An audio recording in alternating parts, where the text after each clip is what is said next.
What's going on, guys? Super excited to dive into this. We're going to start talking about some hidden calories, some nutrition, on how we will dial down those fitness goals. So I just got to pull this up on my end so I can actually start to see the different comments, questions that you guys got as we're getting into this, because more than happy to answer any kind of questions or anything that you guys want to dive into specifically as I'm going throughout this. So let me just pull that up real quick. Let's see here.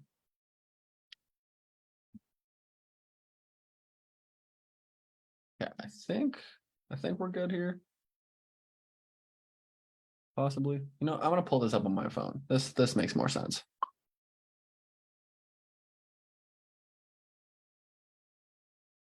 There we go. Okay. Perfect. Deanna. Oh, we already got 10 people in here. Let's go. So when it comes to nutrition, hidden calories are going to be one of the biggest things that is going to cause you to plateau. It's going to cause you to run into a wall when it comes to you being able to lose weight or even put on muscle or whatever your physique goals are that you're trying to get down to, especially when it comes to weight loss. And we're going to dive into those specifics on what that is today. So let me just pull that up here real quick. Awesome. So this should be popping up in just a sec here, guys. There we go. Okay, so hidden calories. So the training points today, just nutrition basics, the basics that you want to be focusing on. And then, oh, I can actually make this bigger. Cool. Nice. Awesome. And then hidden calories, how to get active more often. So we're also going to talk about a little bit of like workout basics, styling in your current workouts to be able to have the right intensity with your workouts. Main subjects today are going to be nutrition basics, hidden calories. So why is this important to you guys right now? Hidden calories could make or break your progress, 100%. And the fundamentals are the pillars for sustainable results. If you nail the basics, you're going to nail your results. And if you learn the basics, you can never unlearn those basics and those fundamentals, which is pretty awesome, right? And if you get down your workouts and your nutrition consistently, you'll be absolutely crushing it. You'll be seeing all the results that you want if you nail that down. Especially when it comes to weight loss, it's all about being in a calorie deficit. It doesn't matter about juice cleanses. It doesn't matter about like intermittent fasting. It doesn't matter about you cutting out carbs or any of that type of stuff. Sure, cutting out carbs could bring your calories down to allow you to go into a calorie deficit because it's calories in versus calories out, guys. Like your body automatically, naturally expends a certain amount of calories every single day just to breathe, sleep, function. And if you're bringing in less than whatever that is to just function, your body will start to look for other areas to be able to take fat from, which is energy, which would be calories are a unit of energy. So if you're on a calorie deficit where you're on a deficit of calories, a deficit of energy, then your body starts to look to other areas, which next thing would be fat. And make sure that you guys are commenting replay so I know you guys watched it. And if you're watching this live right now on Facebook, I would love to just see like where you guys are even at right now as well too, because I know I got other people that aren't just in the Yukon but in other areas of Canada or in the US as well too. And make sure you guys are taking summarized notes. Don't be just taking a bunch of information. It's like going into like math class or into science class and having all this information and not taking action on any of it. Knowledge is not power. Applied knowledge is power when you're implementing it. So the more simplified that you make the notes, the more actionable that it's going to be. So nutrition basics, let's dive into it. So why do we weigh food? You cannot eyeball food, guys. Regardless of how much you think that you can eyeball food, you cannot eyeball food. I've been eating tacos and spaghetti for 3 years now, and I cannot eyeball it for the life of me. I've tried many times before just to even see if I could do it, just to like show you guys that it's not possible, which it's not. Like looking right here, you might think a tablespoon of peanut butter is a tablespoon of peanut butter. In reality, it's 119 calories versus 262 calories. A dash of oil could be 190 calories or 96 calories. A handful of almonds could be 152 calories or 87 calories. And when it comes to being in a calorie deficit and losing weight, you want to be at about a 300 to about 500 calorie deficit typically to be in a healthy range of weight loss. And Look at the difference between 1 tablespoon of peanut butter versus like a weighed out tablespoon of peanut butter. That's 150 calorie difference. Imagine if you made that mistake like 3 times throughout the day. You would no longer be in a calorie deficit. You could actually be gaining weight when you think that you're on a deficit of calories. So that's why this is so impactful for you either losing weight or not losing weight.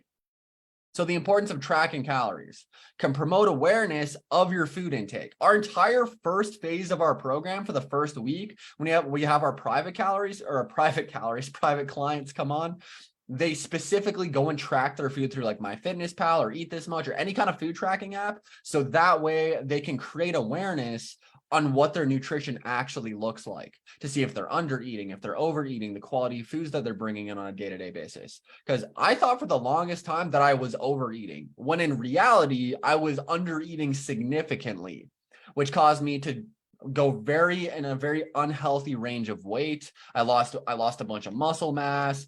I was super low energy. I felt like shit all the time. But as soon as I created that awareness, I was able to make more educated decisions and be able to be more aware of it. Because it all starts with awareness. Because you can eat as mindfully and as healthy as you want to, but if you're not on a calorie deficit, you're not going to lose weight. Or if you're trying to put on muscle and you're not on a calorie surplus and you're not consuming the right amount of protein, you're not going to be able to put muscle on effectively.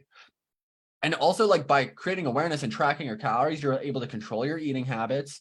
Like when I went to Aruba, for 5 days, I was in my calories for about 90 to about 95% of the time because I was tracking everything that I was having. And that allowed me to create so much more awareness and know exactly what I needed to look for to make sure that I was still within the range that I needed to be in.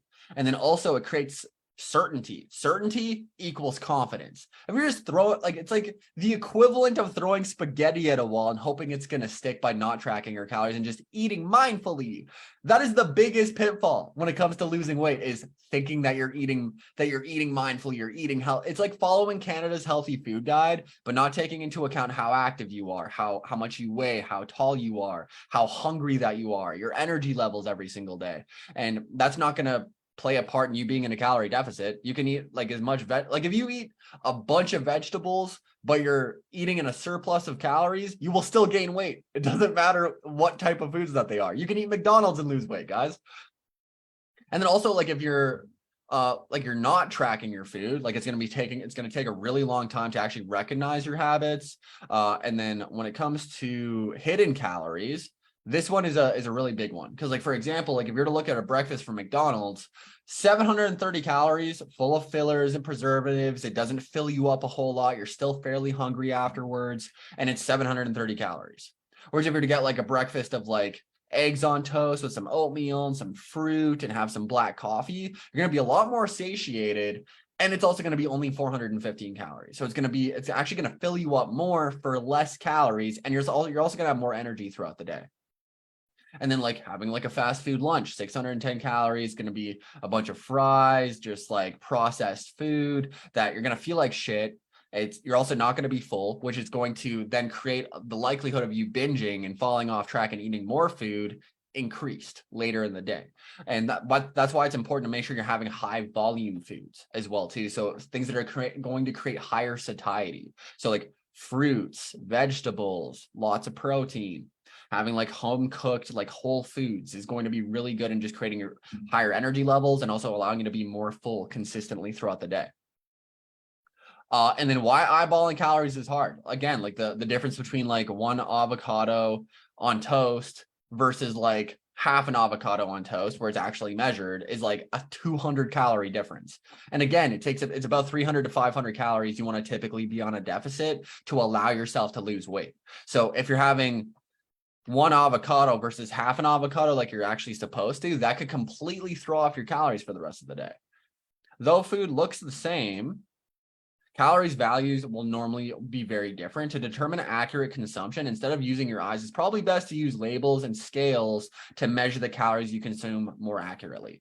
Like there's a barcode scanner on MyFitnessPal, and I'll actually scan barcodes specifically with different foods, and it'll tell me exactly how many calories that they are, not just weighing it out, but also tracking the right foods. Because like the different brands, the different places that you're getting it from, the density, like where you're actually getting it from can actually make a difference in the calories calories that are provided. Whereas if you go and track food and you're just kind of picking whatever you think is the right option, that could be completely off of the calories that it actually is. Whereas if you go to the nutritional label that's on the back of it, it's going to create a lot more accuracy as well too.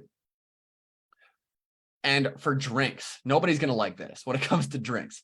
Like 110 calories for 8 ounces of orange juice. For like a mocha from like Starbucks or something like that. 400 calories for a medium coffee. Cassidy, Aaron, John, Kim, Amber, what's going on, guys? If anybody has any questions or anything you guys want to dive into specifically, definitely just put that in the chat box. Would be more than happy to answer any kind of questions during this. And then also like a cola, 280 calories, 20 ounces. Like somebody having like a bunch of drinks throughout the day without actually paying attention to what it's supposed to be could be having an additional 1,400 calories, maybe even more if you're like getting your white girl on over at Starbucks. I know that I used to get my white girl on all the time, and I would have like a caramel macchiato with extra caramel, and that would completely throw off my calories for the entire day. Whereas like I started following a guy called the Macro Barista on Instagram, where he actually takes stuff off the menu from Starbucks. Instead of it being 400 calories, it's like 70 calories, and it tastes just as good, if not better. Or I make it myself at home, so it's less calories. And you're in a calorie deficit, but not losing weight, what you're actually tracking versus what you actually ate. Like it's, look at the difference. That's 255 calories, an additional 30 calories, additional 90 calories, additional 220 calories, which is about a 500 calorie difference from what you thought that you were having. And like I said at the start of this call, typically to be at a healthy rate of weight loss, you want to be about a 300 to 500 calorie deficit from whatever your maintenance base calories would be just to run your body every single day. And having that much of a discrepancy with what you're tracking versus like what you actually ate can completely throw off your calories for the week or for the day. And condiments is a big one. Like looking for like olive oil, like thinking like you have a dash of olive oil versus putting like a bunch of olive oil on there. Like a lot of people don't weigh it out. They have no idea how much olive oil they're actually putting on their pan when they're cooking food, and that completely throws it off. Or if you go to like a restaurant, they cook it in butter, they cook it in olive oil, that completely throws off the calories. When I went to Aruba, when I went on my trip, I would specifically ask them to grill it with no oil or no butter. And I would also add about 25% calories to whatever I was having off the menu, because typically when you're getting it at a restaurant, they don't give a shit if you're actually in a calorie deficit or not. They just want it to taste good. So making sure you're taking about 25% and adding that additionally to whatever you're getting off the menu at a restaurant, that'll allow you to make sure that you're still within a calorie deficit. I also really like to go with salsa, or go with like HP sauce is great as well too, because it's like 15 calories per serving. Whereas like if you go for like something like mayonnaise, that's going to be super heavy in calories, or like ranch or something like that. A lot of people think that they're super healthy having a salad, and then they drench it in ranch. You might as well just go to McDonald's at that point for the amount of calories that you're consuming, because you're just drenching it in a bunch of a bunch of ranch, which just increases the calories significantly than just defeating the purpose of you trying to eat healthy. And yeah, Q&A. So like, absolutely feel free to just like ask any questions about anything. So like the biggest takeaways that you should have from this is tracking your food through like MyFitnessPal, eat this much, and making sure it's the right nutrition labels. Don't be taking it from a different brand for the same type of food, because a different brand could be having different ingredients, different things that they're utilizing or cooking it with, and that could completely throw off what it actually is for calories. And then also making sure you're weighing everything out. Because if you're not weighing everything out, like you're just eyeballing it, you're kind of, it's like the equivalent of throwing spaghetti at a wall and hoping it's going to work out, which is the definition of a bad system. A good system is actually having accuracy and conviction with what you're bringing into your body and tracking all of your food. Don't be just tracking some of it. And on those days when you fuck up a little bit, make sure you're tracking everything, because bad data is just as important as good data. Because with our clients, we talk a lot about your calories are actually based off of a week-to-week average. They're not based off of a day-to-day. So if you had like an entire week where like 5 days out of the week, you were crushing it, but Saturday and Sunday, you go and have a bunch of beer, food, and chips and go out to restaurants and have a bunch of extra calories, that can completely throw off your entire week of calories causing you to actually go into a surplus of calories, which then would cause you to gain weight. So it's not just a matter of like, oh, I crushed it Monday to Friday and everything's going really well. And then like Friday, Saturday, Sunday, you just go eat like shit and drink a bunch of alcohol. That throws off your entire week. That is what causes plateaus. And that's why in our academy, we say, don't be a 57%er. And what is a 57%er, you ask? So a 57%er, Monday to Thursday, you're crushing it. You have everything down. You're doing everything really well. Then you get to Friday, you're like, you know what? I deserve a treat. I've been crushing it all week. So you go for some food, go for some drinks. And then you wake up on Saturday, you're sleeping in, you're playing on your phone, maybe order some breakfast. You're still kind of hungover from the day before, not making the best decisions for the rest of the day. And then you're eating a bunch of greasy food because you're hungover and you don't really want to make food and you don't really have anything planned out for the weekend. And then your calories and everything's just thrown off the entire weekend. That is what causes people to run into plateaus and only hit 57% of what you should actually be hitting throughout the week. Or if you're like going to Starbucks every single morning, going and grabbing like a caramel macchiato with extra shots of caramel, or you're getting like a triple from Tim Hortons and getting a muffin, which is basically a cupcake, and you're not really taking that into account because it's just part of your daily morning routine, that will completely throw off your calories. For the longest time, I used to work over at Ice Wireless at Trinity Technology, and the entire staff would go to Tim Hortons, go grab like breakfast sandwiches and coffees, and they would get Timbits throughout the day. People would bring in donuts all the time. And I was just like, oh, you know what? Like, this is just one donut, or it's just one Timbit. One Timbit is 90 calories. Having like 3 sugars and 3 creams with a coffee, that's like 200-300 calories. Again, you want to be on about a 300 to 500 calorie deficit from whatever your base calories need to be to actually be able to healthily lose weight. And if you're having an additional 300 to 500 calories of just random shit throughout the day, or like snacking on things, and you're not actually tracking it, you're going to have no awareness on where your calories are actually supposed to be. You have like a bite out of your kid's sandwich, you have some extra chips out of the cupboard, you go and have that Timbit that somebody brought into work, you need to be tracking whatever you're putting into your mouth, because that will also play a part. Like, ignorance is not bliss. It's very black and white when it comes to calories in versus calories out. And if you're not in a calorie deficit, you're not going to lose weight. Or if you're not in a calorie surplus and consuming the right amount of protein, you're not going to be able to put on muscle. So it's both sides of the spectrum. And if you have any questions, absolutely feel free to just put that in the chat. Tia, Aaron, Kelsey, Christine, what's going on, guys? Super excited to have everybody on here. Now we're going to be diving into some workout basics. So let's get into it. So how to get active more often, because again, it's calories in versus calories out. And if you're expending more energy, that will assist you in putting yourself into a calorie deficit as well too. So how to be more active at work. So getting like 10K steps per day, like maybe taking like a break in the middle of the day, go and get like a quick walk. When you go, like maybe you have some time blocked out in your schedule, get a coworker to go with you as your accountability buddy and go for like a quick walk. Alternate is sitting and standing by like setting an alarm for every 20 to 30 minutes to like stand, do a quick stretch, walk around the office. You have like a call that you're going to be taking, like a sales call, or like maybe you're talking to a client or something like that. Walk around the office, pace. Whenever I take a client call, like over the phone, I will start pacing around my apartment to get more steps in. Maybe taking the stairs instead of the elevator, parking a little bit further away from the grocery store so you can get those extra steps in as well too.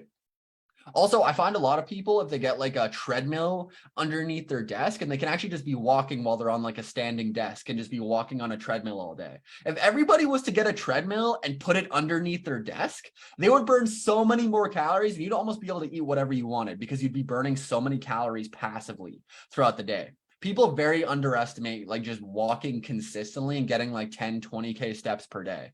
And also, I'm just like doing it periodically throughout the day, having like a cycle in your living room and just like hopping on a bike while you're watching Netflix at the same time. I actually have some clients that have a specific series on Netflix that they don't actually let themselves watch unless they're on their bike. So they'll have like a specific series that they're allowed to watch whenever they're on their cycle in their living room. And that allows them to just passively just be burning calories while they're watching a Netflix show at the same time.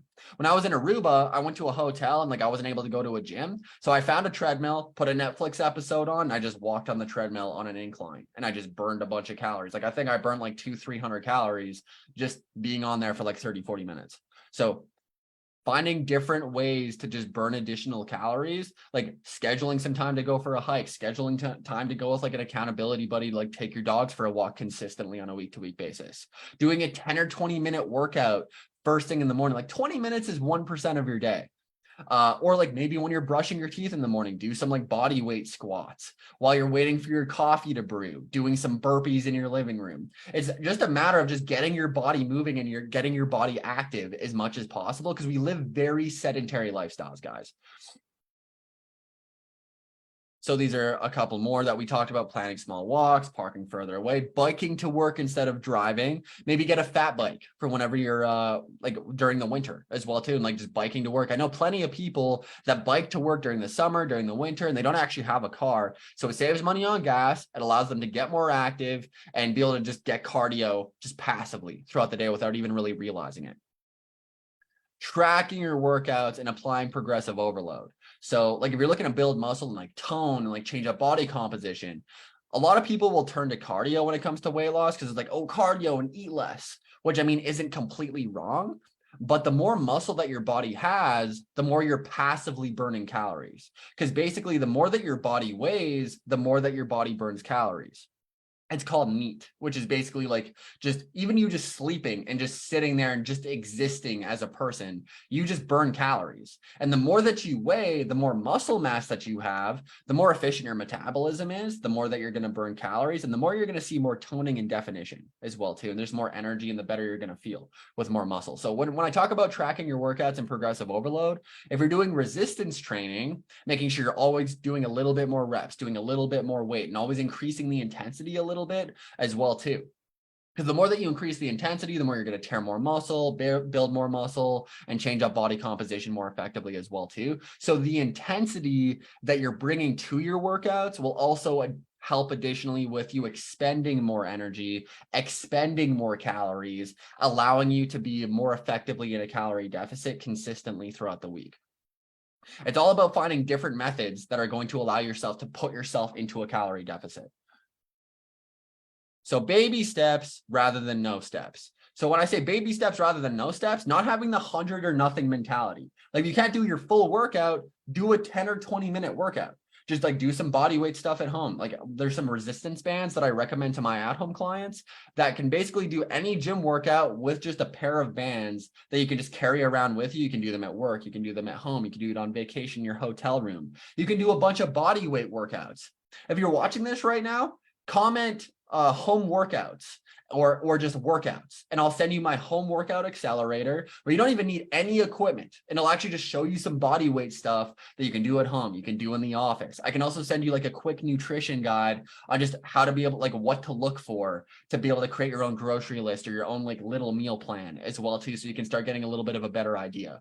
One thing that I'm really just everybody should really take away from this, especially if you're looking for weight loss, go and download MyFitnessPal, go and download like Eat This Much or any kind of food tracking app and start tracking your food. You don't have to like go and get a bunch of chicken and broccoli from the grocery store. Just track what you're already eating. So if you're having a coffee and a donut in the morning, track that. You're going and having like a chicken wrap from McDonald's during your lunch hour, track that. Whatever calories that you're consuming and you're having on a day-to-day basis, go and track that, because it's all about creating awareness. Because as soon as you go and track like 1 to 2 weeks worth of calories, you're gonna visibly see, and just the pure inconvenience of you having to track your calories, you're going to notice if you're under eating, if you're overeating, the quality of foods that you're bringing in, and you're automatically going to start making better decisions that are going to be more in line with your goals. Does anybody have any questions or anything that you guys wanted to dive into? I'm more than happy to like answer any questions for anybody. See Karina, Ashley, Bernadette, what's going on, guys? Love talking about this stuff. But again, like if you haven't watched this training, I would even go to the start of this training and start getting some takeaways, even take one thing away from this training and take action on it and do it consistently. You're going to see a big result. Like going for walks consistently every single day, making sure that you're weighing all of your food. Like if you're already tracking your food, just weigh your food. Like, and then that'll create a lot more accuracy with it as well too. Maybe you're having a bunch of drinks throughout the day, like a bunch of orange juice and pop and coffee and alcohol, and make sure that you're lowering that or maybe even eliminating it and just replacing it with water. That alone could bring you into a calorie deficit. Because if you're not in a calorie deficit, you're not going to lose weight, guys. Thank you guys for taking your time out of your day to dive into this training with me. I'm more than happy to help anybody. Again, like, comment, replay if you're watching this after this. You got any questions, put them in the comment section. You want our workout home accelerator for just how to do some body weight stuff and what to even do. If you have 10 or 20 minutes, I can send you over a quick guide for that. Or if you want to just have like a quick guide on how to lose like 7 to 10 pounds in the next 30 days, I got some free guides I could just shoot over to you guys. Or even just taking a couple of things from this training and implementing that will really go a long way for everybody. I hope everybody liked this. Everybody have a wonderful weekend, and let's freaking crush it over this next week. I'll talk to you guys soon.